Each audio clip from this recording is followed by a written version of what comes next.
Hello friends, સ્વાગત છે તમારું અર્ચના કિચનમાં. ખૂબ જ ઓછા ખર્ચમાં ઘાટી અને મલાઈદાર બાસુંદી બનાવવી આ રીત એકદમ સરળ છે. તો આજે હું તમારી સાથે શેર કરીશ એકદમ ટ્રેડિશનલ રીતે ગુજરાતી સ્ટાઇલ બાસુંદીની રેસીપી. એકદમ ઘાટી અને મલાઈદાર બાસુંદી ઘરે બનાવવી એકદમ સરળ છે. તો બાસુંદી બનાવવાની સૌથી સહેલી રીતથી ચાલો બાસુંદી બનાવવાનું શરૂ કરીએ. મલાઈદાર અને ક્રીમી બાસુંદી બનાવવા માટે મેં અહીંયા એક જાડા તળિયાવાળી કઢાઈ લીધી છે. હવે તેમાં ફક્ત 1 થી 2 ચમચી જેટલું પાણી એડ કરી દઈએ. કઢાઈમાં થોડું પાણી એડ કરવાથી આપણી બાસુંદી જરા પણ તળિયે ચોંટશે નહીં. હવે અહીંયા મેં 750 ગ્રામ જેટલું દૂધ લીધેલું છે. અહીંયા તમે ઘરે આવતું કોઈ પણ ફૂલ ફેટનું દૂધ લઈ શકો છો. અહીં આપણે દૂધને સારી રીતે ઉકાળવાનું છે. અહીંયા આપણે દૂધમાંથી મલાઈ કાઢવાની નથી અને આ રીતે સતત ચલાવતા જઈને દૂધને સારી રીતે ઉકાળી લેવાનું છે. અહીં આપણે હાઈ ગેસની ફ્લેમ પર દૂધમાં એક બોઇલ આવે ત્યાં સુધી દૂધને ઉકાળી લેવાનું છે. તો અહીંયા તમે જોઈ શકો છો દૂધમાં એક બોઇલ આવી ગયું છે. તો હવે ગેસની ફ્લેમ મીડિયમ કરીને આપણે દૂધને થોડી વાર માટે ઉકાળી લઈએ અને દૂધને ઉકાળતી વખતે સાઈડમાં જે મલાઈનો ભાગ ભેગો થાય છે તેને પણ આપણે દૂધમાં એડ કરતા જઈશું. તો અહીંયા ધીમા ગેસે આપણું દૂધ ઉકળે છે ત્યાં સુધીમાં આપણે તેમાં એડ કરવાનો એકદમ બજાર જેવો ખૂબ જ ઓછા ખર્ચમાં કન્ડેન્સ મિલ્ક એટલે કે મિલ્ક મેડ બનાવી લઈએ. તો તેના માટે મેં અહીંયા એક નાની પેન લીધેલી છે. હવે મેં અહીંયા અડધો કપ જેટલો મિલ્ક પાવડર લીધો છે. આ મિલ્ક પાવડર તમને કોઈ પણ કરિયાણાવાળાની દુકાને આસાનીથી મળી રહેશે. સાથે મેં એ જ કપના માપથી અડધા કપ જેટલી દળેલી ખાંડ લીધેલી છે.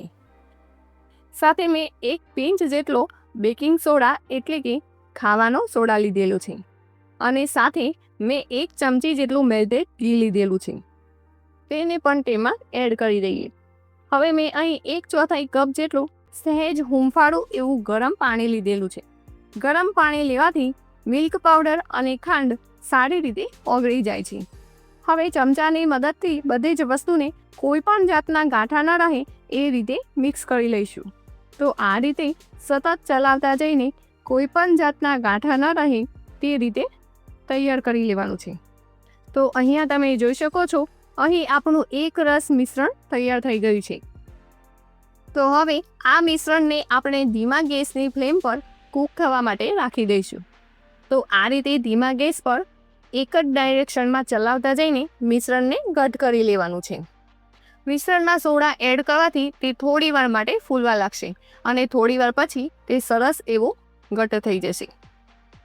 તો અહીંયા લગભગ 3 થી 4 મિનિટ પછી તમે જોઈ શકો છો આપણું મિશ્રણ એકદમ સરસ એવો ઘટ થઈ ગયું છે. તો હવે આપણે ગેસની ફ્લેમ બંધ કરી દઈશું. તો અહીં તમે જોઈ શકો છો ખૂબ જ ઓછા ખર્ચમાં બજાર જેવું કન્ડેન્સ મિલ્ક બનીને તૈયાર છે. તો હવે ફરી પાછા દૂધને જોઈ લઈએ. તો અહીં દૂધ સારી રીતે ઉકળીને પહેલાં કરતાં થોડું ઘટ થઈ ગયું છે. તો હવે દૂધને એકદમ ઘટ અને મલાઈદાર બનાવવા માટે આપણે બનાવેલ કન્ડેન્સ મિલ્ક એડ કરી દઈએ અને દૂધમાં સારી રીતે મિક્સ કરી લઈએ. અહીં કન્ડેન્સ મિલ્ક એકદમ સ્વીટ હોવાથી આપણે બાસુંદીમાં ખાંડ એડ નથી કરતા, પરંતુ જો તમે મીઠું પસંદ કરતા હોય તો તમે તમારા સ્વાદ અનુસાર ખાંડ એડ કરી શકો છો. તો તમે જોઈ શકો છો કન્ડેન્સ મિલ્ક એડ કર્યા પછી આપણું દૂધ ફટાફટ એવું ઘટ થવા લાગ્યું છે.